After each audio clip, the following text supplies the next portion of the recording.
Hi there, and thank you for joining us. My name's Mel Sherwood, and for the past 10 years, I've been working with entrepreneurs, business leaders, and their teams, helping them to pitch and present with confidence, credibility, and charisma. In this series of interviews, I'll be speaking with professional speakers who've been engaging audiences for over 10 years themselves. They'll be sharing a little bit about their journey to becoming a professional speaker and also sharing some of their top tips to help you and me to become a better communicator. Now, my guest today has been inspiring me from afar for many, many years. I was super excited to see her in Dublin, actually, last year when she inspired hundreds of professional speakers at the Global Speakers Summit. She's a best-selling author and award-winning businesswoman, and has been named one of the world's top leadership motivational speakers. Her comments appear in the Wall Street Journal, New York Times, CNN, and numerous other media outlets. She was named one of 100 global thought leaders on diversity and inclusion, and she's written several books, including Called to Lead, Success Strategies for Women, Sometimes You Have to Kick Your Own Butt, and Take Charge and Lead, 10 Truths to Lead in a Diverse World. Clients include Fortune 500 companies, the US military, and organizations across the world. And she's presented with 2 US presidents, 2 US secretaries of state, and has won numerous business and entrepreneurial awards, including Top 100 Minority-Owned Business for Florida. This amazing woman goes by her first name, Pegine. If it's good enough for Oprah, Shakira, and Beyonce, then of course it's good enough for Pegine. Pegine knows that you can't grow in life or as a leader without being uncomfortable, taking risks, and being willing to laugh. Now, I know we're going to have a few laughs today, and I am beyond thrilled that she has honored us with her time. So thank you for joining me, and a big welcome to you, Pegine. I'm so excited to be here with you. I'm thrilled, actually, to be here with you. I am coming from you in Florida, and I just have to tell you that, you'll see me over here, and you might see me listening because we have some trouble with our air conditioning. So, Mel, just know if I'm fanning, just so I hope you don't mind if I'm fanning. Oh my gosh, I'm so surprised you have a fan too. Wow. Who knew? It's really warm in Scotland today, very unusually, and we don't even have air conditioning, so that's why my fan with me. I have my fan, because in Florida, when the air conditioning goes, it's spicy. It's spicy. So, hopefully it'll come on, but in the meantime, you might see this. Love it. Well, so I have been a big, big fan of yours for a long time, and this is one of my fans. And I know you've got fans all over the world. So I'd love to know, really, what led you to becoming a professional speaker? That's a fantastic question. So, I love that you're talking to people about their pitches and their presentation skills. I did not know that I was a speaker, although I've been speaking because I've been in sales and building businesses since I've been 17. I was known even in high school and college as a person that could just sell ideas and sell. That was who I am. I actually have a theater background, and I went for my theater arts, BA. And honestly, I hated being an actress. I didn't like being somebody else. I just wanted to be me on stage. Well, over time, I worked my way up from receptionist to sales manager, director of operations, president of a company, and found myself talking. One of the things that I never recognized was as I grew into upper levels of leadership, I would host meetings, and I know we brought in speakers, but it never dawned on me. It never dawned on me that those were paid professional speakers. Like, we're bringing them in, they're speaking, but I personally wasn't connected to that as a career. And through a series of things that I did in my life, I began to get a great deal of media attention, and I ended up doing lots of talk shows. I did every talk show except for Jerry Springer and Oprah, but everything in between, including being on Univision and Telemundo and doing it in Spanish. So I did all of these TV shows. One of those shows was Montel Williams, and Montel won his first Emmy with a Pegine moment. And he had me on 32 times. And one time he took me aside and we were in the green room, and Montel is a very loud man. He says, "You should be out there speaking. Nobody speaks like you. You have to get out there." And I was like, "Montel, I don't know what you're talking about." And he's the one that introduced me to the world of professional speaking. He's the one that opened some doors for me and connections to be able to start speaking. And honestly, that's how I started. I started speaking. Oops, and there goes my earring. So I'll take off the other one so I don't look dorky.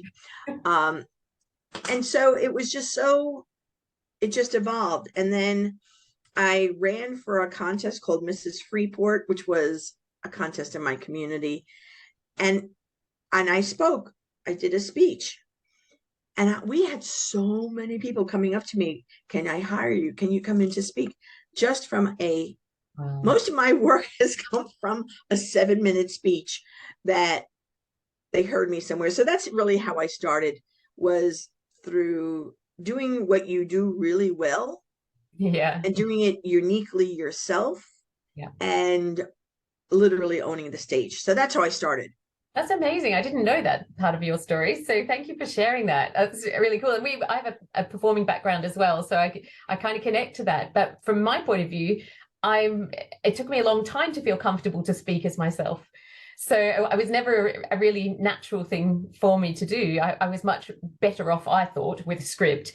But when I was being myself, if I used a script, I realized eventually that was the worst way to go, because it wasn't showing my full personality. So now you get me as I am, with my ums and ahs and my tripping over my words and and forgetting the words and all the rest of it. But I think there's a better connection with people when I'm fully me and just in flow. So I love that you just said that. I love it. I love it. I love it. One of the things that happened to me is I started speaking just as me, because I didn't know about the industry. I didn't know there were all these coaches and these people who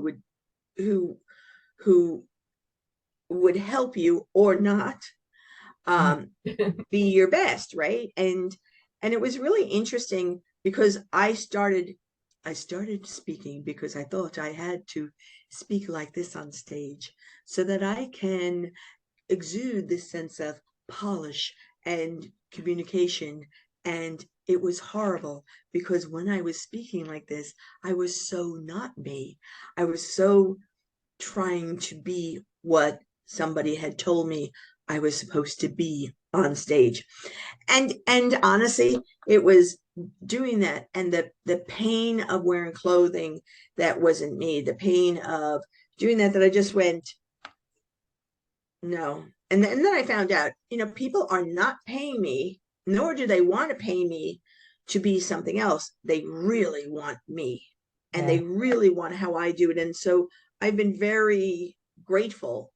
I speak very differently than most people. I do a tremendous amount of mantras and chants, and I am an absolutely enthusiastic speaker. I'm an exciting speaker. I know that about me.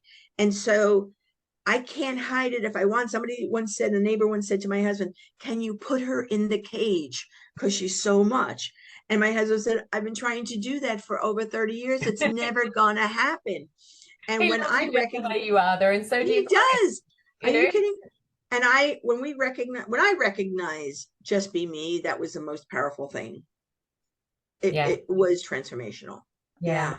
And I know you support a lot of women. You support a lot of people, but women in particular. I know you've got a special interest in helping women with their self-belief and their confidence.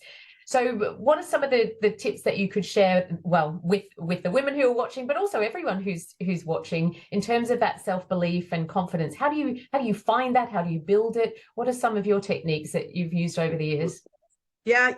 So whether you're not a professional speaker, and maybe you're a salesperson, or maybe you're an educator who's trying to influence somebody to give you grant money, the thing that is the number one thing that makes the difference between how people respond to you and not is the confidence you exude. And the confidence I have a program and I'm writing a book called Confidence Karma, because I'm really clear that when you have confidence about yourself, the karma comes back to you. Opportunities come to you. Things just flow for you. So confidence is not easy. I'm going to say that right now. And I will tell you, so here are some techniques that I use, that I teach, that I insist on, that has been transformational, right? So the first thing that I believe so strongly about is mirror talk. So mirror talk is that you talk to yourself with so much self-love, the love that you would show your cat, the love that you would show, they were so kind to our animals, way kinder than we are to ourselves, right? Oh, you're the most beautiful thing. You're so smart. You're so cute. We do that. Or if we find a baby, we'll do that. But we aren't very good at doing it to ourselves. So mirror talk is, and I'm going to put warning, warning, warning, warning, warning.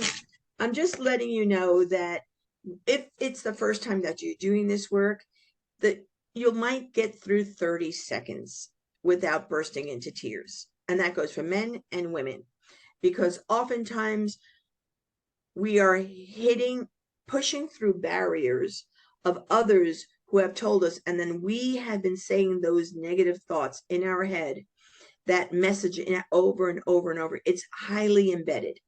And so when you start mirror talk, you're going to find yourself saying, that's a lie. That's stupid. Why am I doing this? This doesn't make any sense. Do it anyway.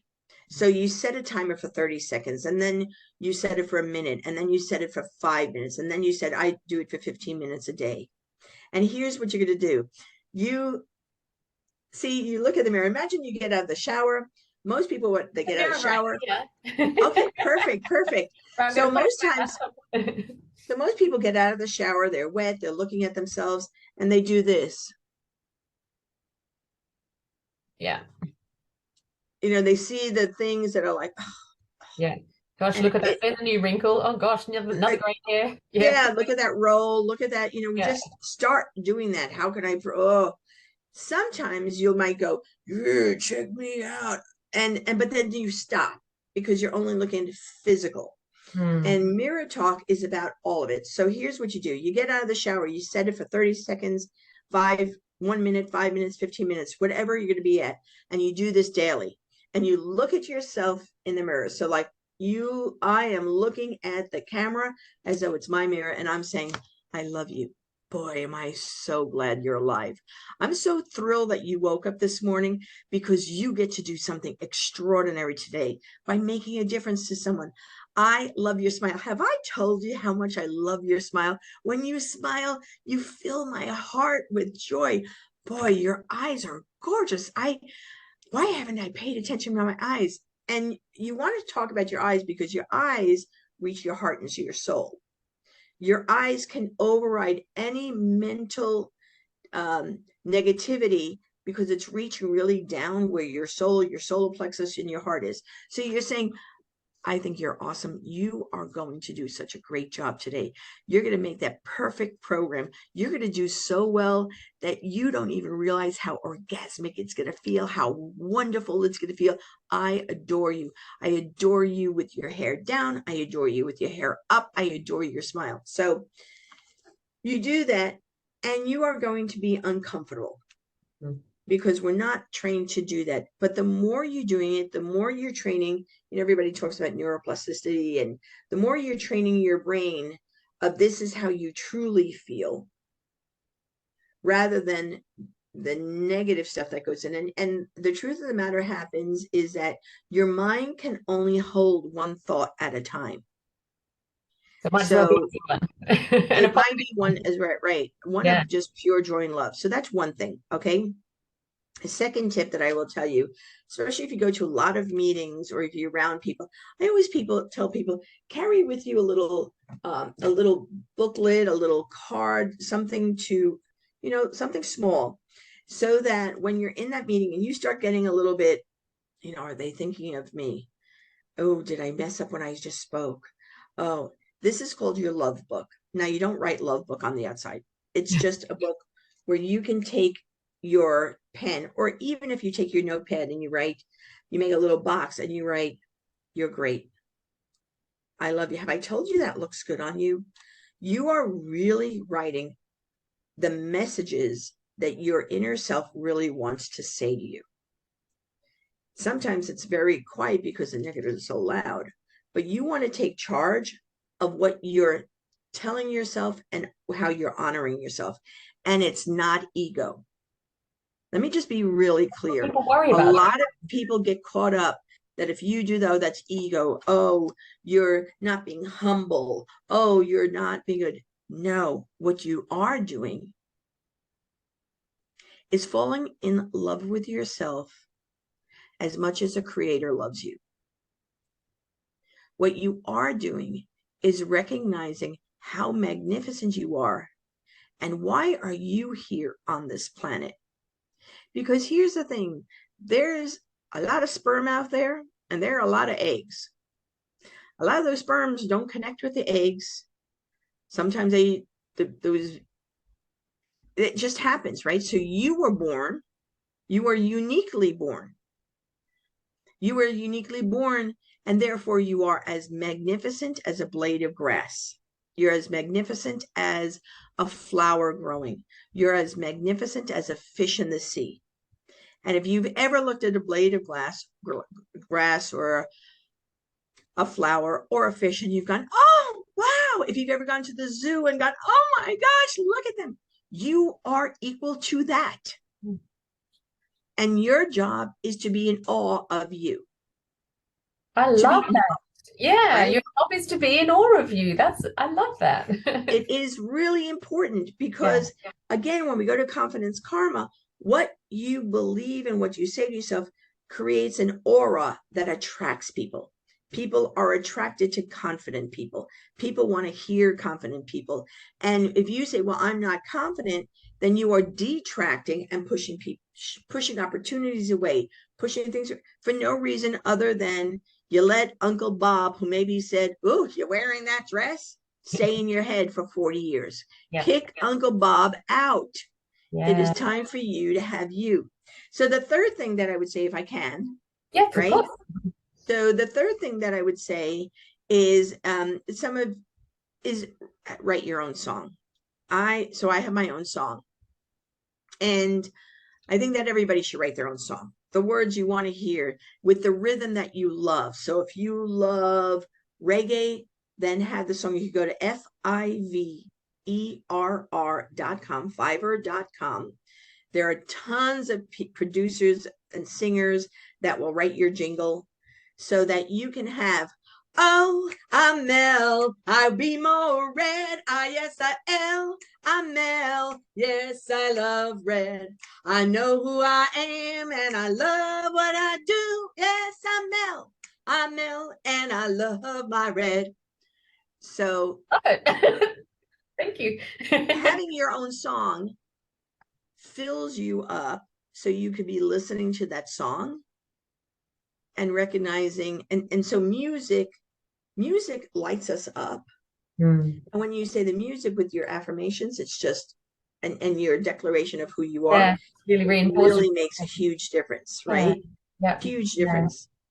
So that's what I would say. Yes, fabulous tips. And actually, you did inspire me to write and record a song called "Be More Red," which I love it. Interestingly enough, was more around the program that I've been running, the Red Effect. But when you said that if I was to write it for myself, that's my next task, I think, is to actually really sing to myself and remind myself, right, all right, I'm on the case. Thank you for that little idea. I think that's brilliant. You're welcome. And and actually the mirror work, I sort of first started doing that decades ago, and I think it was from Louise Hay's right. Heal Your Life. I first saw that. And I haven't done it for a while, actually. I tend to use a mirror, and I mentioned it the other day on a LinkedIn post that I have a mirror sitting on my laptop or on my desk so that I can always make sure that I give myself a smile before I get on a call or a meeting or whatever, just to bring that energy and make sure that I'm bringing my best self for the meeting or wherever I am. So the idea of actually, yeah, reminding myself and yeah, looking in and give myself a little, a little cheerleading is nice. So yeah, and actually timing it. So doing that because it's not the easiest thing to do at It's first. not, it's very 30 hard. minutes, That's why the 7 timer makes a minutes, and huge difference. yeah, yeah, that's great. Really good tips. Thank you. So what do you do? You're an incredibly energetic speaker, and as part, part of your whole persona is big and expansive, and it just has this incredible energy. So I'm wondering, what do you do to kind of keep your energy up? Because I know, we're human beings, our energy fluctuates, I suppose. We're not Mhm. always up. But when you're in front of an audience, like as speakers, it's our job, and anyone who's presenting, it's our job to be our best when we're in front of that audience. So how do you manage your energy, and how do you get yourself into that state where you can be Pegine in full flow? So this is a great question because a lot of people are surprised when I say this. They say, no. So I am an introvert. Same. So, so, Yeah. so to get my energy, so I do certain things in my daily life that sustain me and help me. So I do meditation every morning. I do at the minimum of 30 minutes of meditation. Um, so I do meditation, I do my journal writing. It's really funny when I say all the things. It's so normal to me that I'm surprised when I say it. So I do my meditation, I do my journal writing. I do read at least 10 pages of some uplifting, not not just educational material, uplifting material that supports my view of positivity in the world. So I do that. I always, if you'll ask my whole family member, I've been doing this since I'm a teenager. I don't know why people don't do it. I always take a nap. I always take a nap. And when I read about presidents, US presidents, a lot of US presidents nourish themselves by taking a nap, a half-hour nap. Wow. Because two things happens when you take a nap. One, you disconnect from, it's kind of you disconnect from all that is happening and you do a reset. Mm. So it becomes a reset. And so if I take a nap, when I come back in, I'm at a higher vibrational level. I know that I am. So I'm a high vibes in the morning, and I take my afternoon. I'm a high vibe at night. When before I do speaking, I have certain rituals that I do, and I don't know why people don't do these rituals, but I do. I have rituals myself, so I'm intrigued to know yours. So I do. So one is I always do stretching. So I'll do it backstage. I'll be up. I do a lot of stretching. I stretch my arms, my fingers, because I use them a lot in my programs. I squat down. I do a lot to stretch myself. And I'm a big woman. So, people think, and I just do that because it's important and I don't want to hurt myself. I also stretch my mouth and my tongue. I think that people forget this is my muscle. So I do lots of Me too.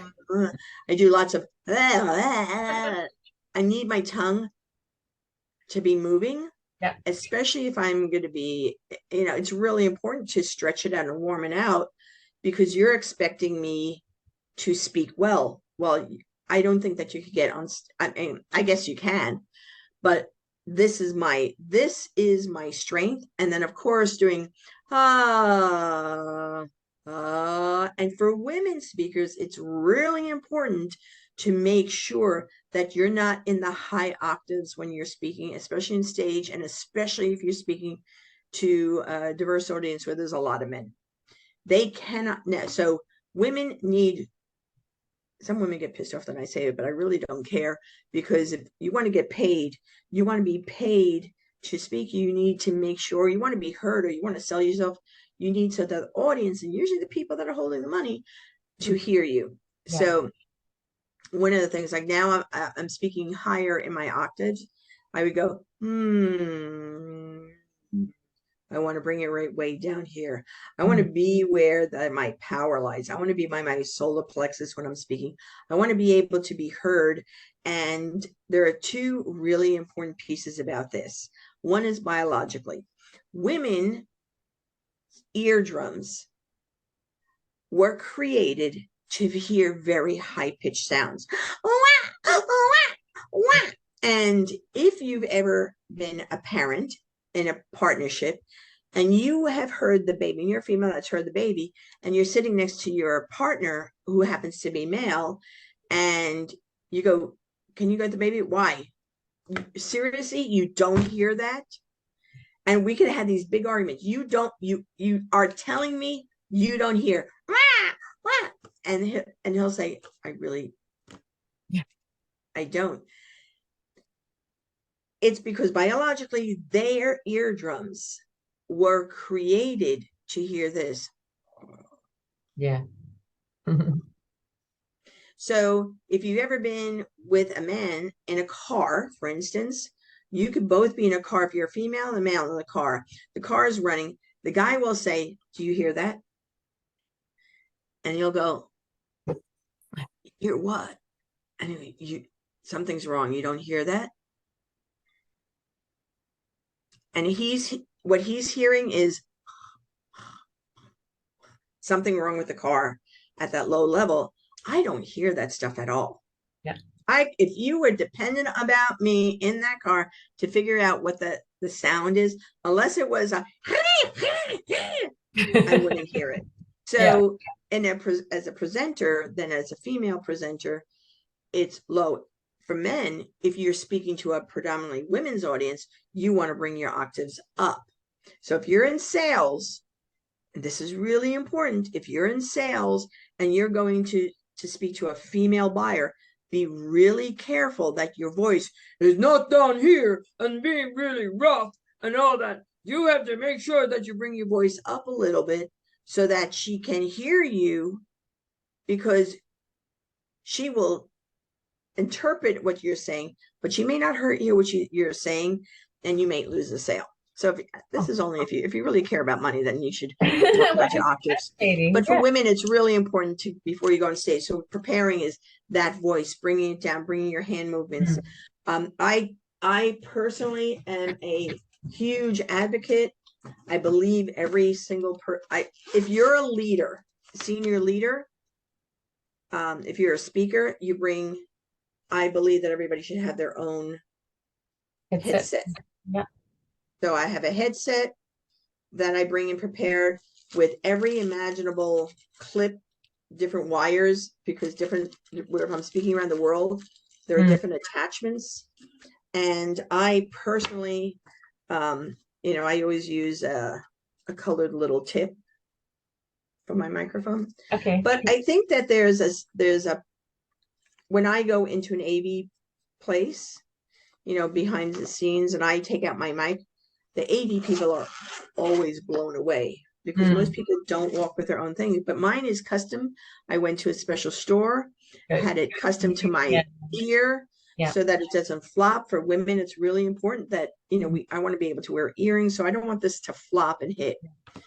So that's what I had to say about that.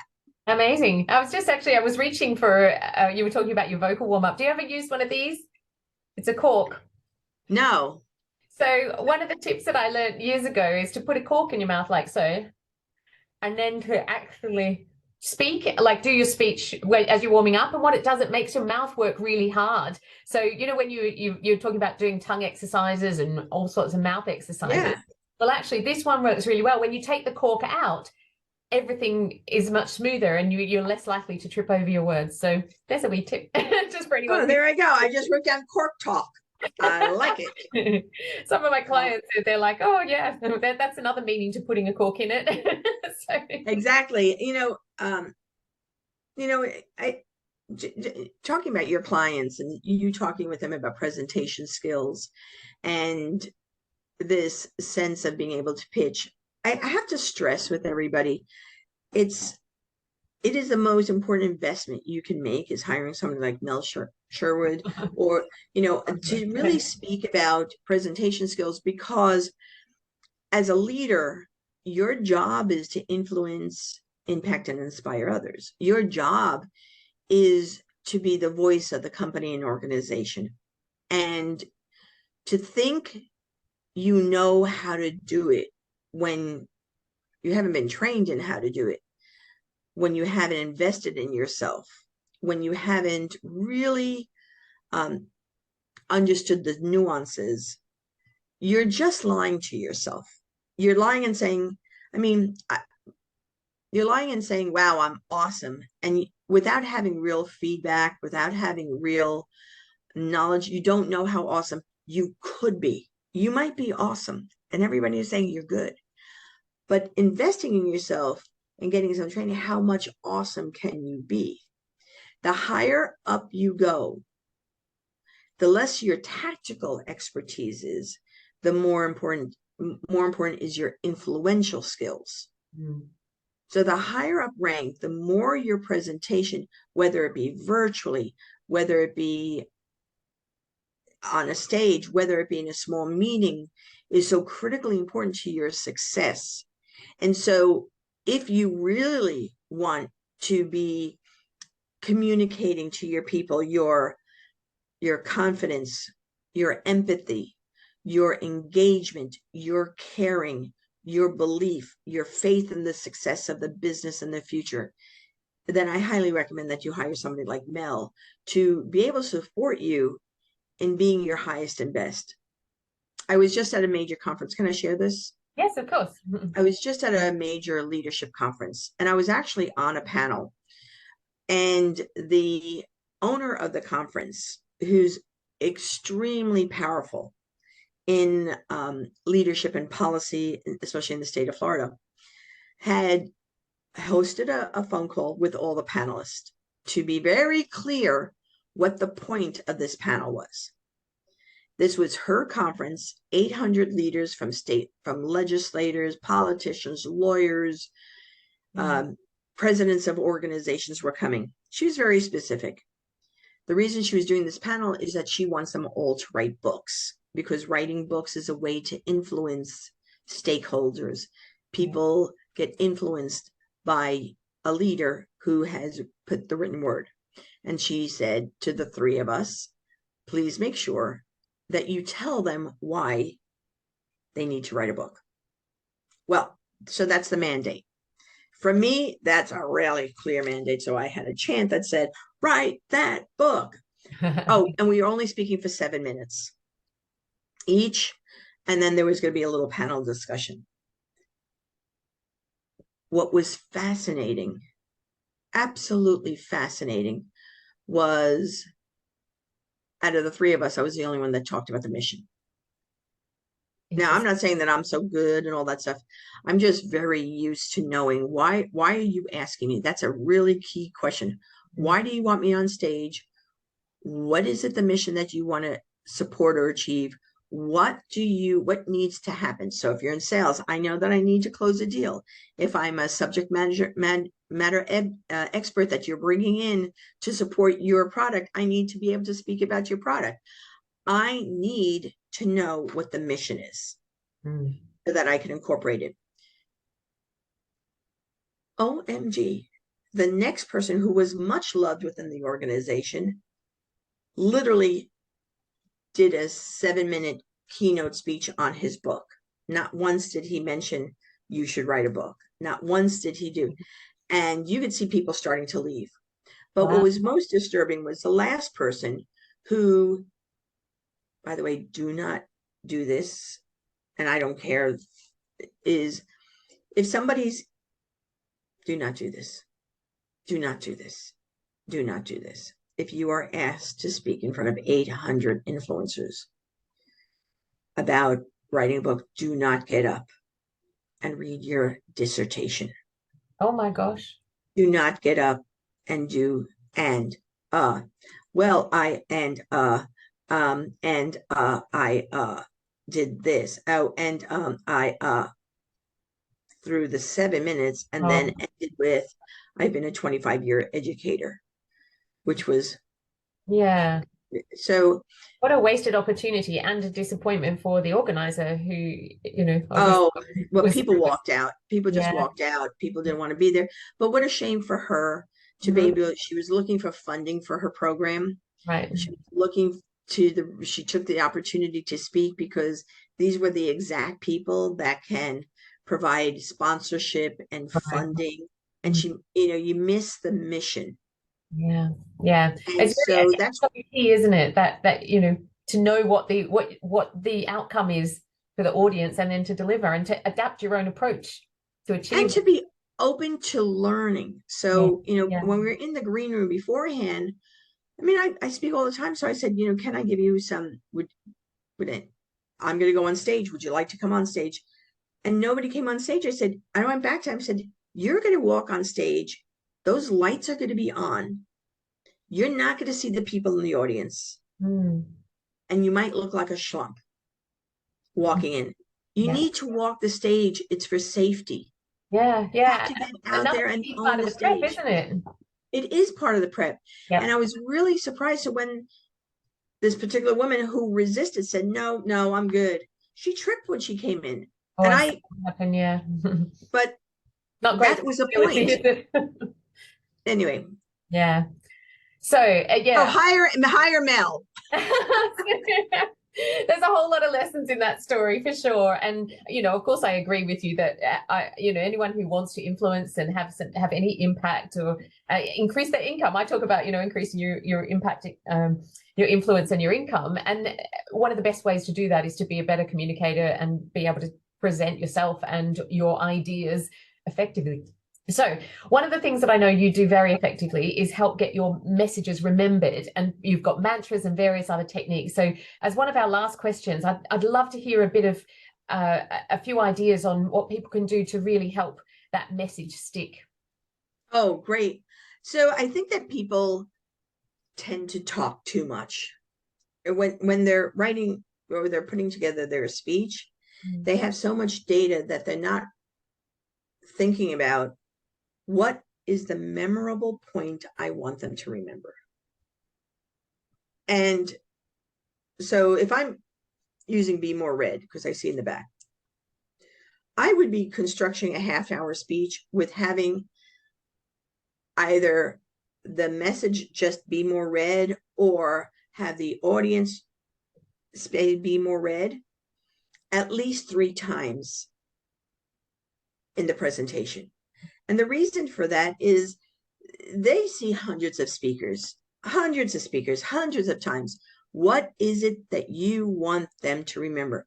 So maybe it's if I'm doing a sales speech, for instance, I'm going to be, my most important thing for them to remember is you have to be memorable. And so, for instance, in my speech, I have a chant: out of sight and out of mind, I'll make sure you remember mine. 1, 2, 3, 4. 1, 2, 3, 4. Now the whole audience does it. My most important thing is I want them to remember out of sight and is out of mind. That's the most important thing. And when you're constructing a speech, so I always think of a speech as, what's my theme? What's the opening story? I have 3 points. And the point here is I'm going down. And then I always have, so when am I going to mention the key point? When, the second time, when am I going to mention the key point? When am I going to mention the key point?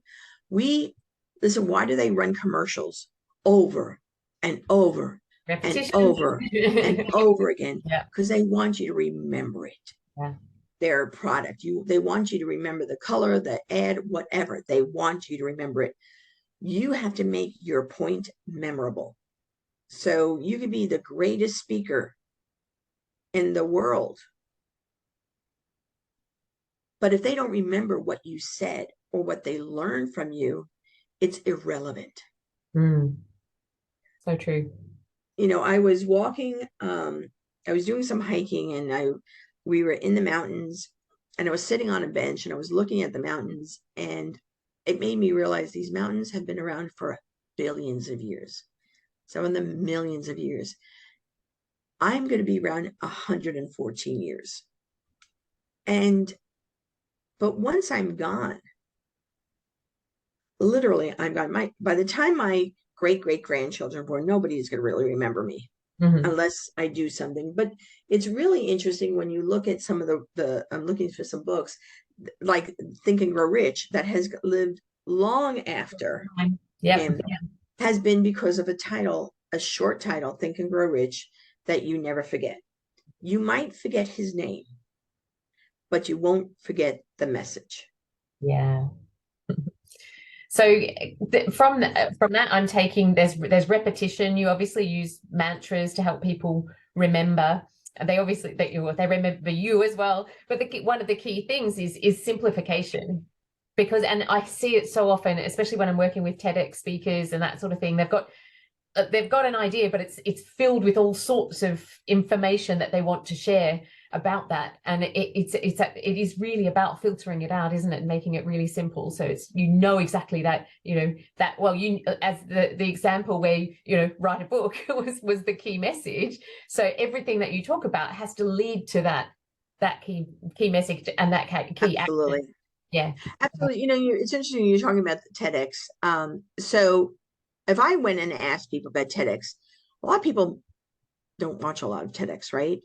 But two of the most famous TEDx's were two where people can absolutely tell you what it was. So Amy Cuddy's The Power Pose. Yep. Nobody remembers anything else They don't even remember the except for the title power of the talk, but they know about the no, power the pose. power Yeah. pose, right? Yeah. Had she named it the power pose, she would have even gotten more information, right? Yeah. But she's tied to that. Yeah. The second is vulnerability, Brene Brown. Yeah. So, but in both of those programs, they repeated it several times.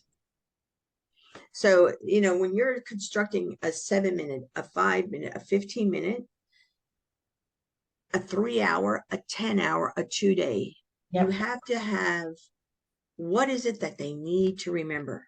I worked tons with the military, and that's where I got a lot of chants and Yeah, I recognized that before, actually. Yeah. But one of the things that's really important is they are training very young people to handle very expensive equipment and to save their lives. So when they're going through those trainings, they have each segment of the military in their trainings have very repetitive, repeatable phrases that people can't forget, right? Well, it's going to save their life, but they have right. to. It's going to say they have to. And so Yeah. my thought is, well, if they're using, I'm looking for a very famous quote from the 1940s. And like I'm looking Navy, don't give up the ship fight till she sinks. But one of the mantras that we all have learned, I can, I will, mantras about so those chants and mantras keep you. But here's the other thing that Mel, even if you never had military experience ever, right? There's something that every single one of your audience, every single one of your employees, every single person in your house has experienced this one show. And this one show did exactly what needs to be done in every presentation. Do you want to know what it is? Yes. Sesame Street. Oh, every single yeah. member has gone through Sesame Street. Sesame Street has a very specific criteria when they do their songs and things. So most of the songs and mantras are not, most of the songs and segments are no longer than 3 minutes. Yep. Every single one of them has a problem, an intro, but they have some sort of rhyme. They have a song that's a repeatable song. They have interesting characters that go in. So that's how people are trained. They are trained. So whether we're virtually, whether on stage, the audience will connect if you use a Sesame Street method. And that is, are you engaging the audience? Are you asking them to be involved? Oh, do you hear what's going on? Yeah, no, I don't. They're all going to do that. There's some sort of rhythm that's going on. There's some sense of lessons that are going on. So they've covered whatever you want to speak on as a leader. Trust me, Sesame Street has covered it. So just do a search. How did they address that? Whether it be diversity, whether it be difficult relationships, whether it's been, trust me, Sesame Street has covered it. So you just want to look at it. I mean, I remember a song, and it's so funny. People remember there was this segment about owning a dog and understanding how important it is to let them out. And they had this big fluffy white dog, and Maria was in her pet shop, and she was saying, in and out, in and out. That is what it's all about. Now, in and out, they were teaching the concepts of in and out. It's been, my kids are 37 years old, 32. I still remember the song. Yeah, yeah, amazing. So we have to understand that the audience has been trained. Lessons from Everybody should be watching some Sesame Street, because Love it. every single one of your audiences, every single employee has been trained with that. And if you use some of those concepts in your work, you'd have an engaged audience and engaged employees. That is amazing. Such great advice there. I love it. Thank you so much for sharing. I've just realized we're out of time. But I can't wait to actually rewatch or well, I'll be I'll be watching slash rewatching this interview, because there are so many amazing tips in there that it's really going to help people to elevate their own communication. And I really, what you've shared is, and all these little tips that maybe people have never heard before, which is just brilliant. I especially love the whole idea of the Sesame Street. I totally love that. So just before we go, how can people get in touch with you? You, as I said in the intro, are an incredible speaker, amazing speaker on leadership and diversity and inclusion, and you've written so many books, and you walk the talk. You're just amazing. So I would love for people to, check you out and find out where and how they can book you to come and speak with them. So here's the first thing. Go to my website, pegine.com, pegine.com. Also, go to Google and just write Pegine, Pegine, power, POWER. You'll see lots of social media. I'm on Instagram, LinkedIn, TikTok, Facebook, a bunch of other things that nobody ever goes to, but I'm there. YouTube, my YouTube channel. So just do Pegine Power, Pegine Power, and you will find me. Great. And what a powerful woman you are. Thank you so much for your time today. It's been absolutely brilliant, and I'm really honored that you've taken the time to speak with me and to share your tips. So thank you again. Well, in honor of you, we'll just end it with, let's make fans of you and me. Take care.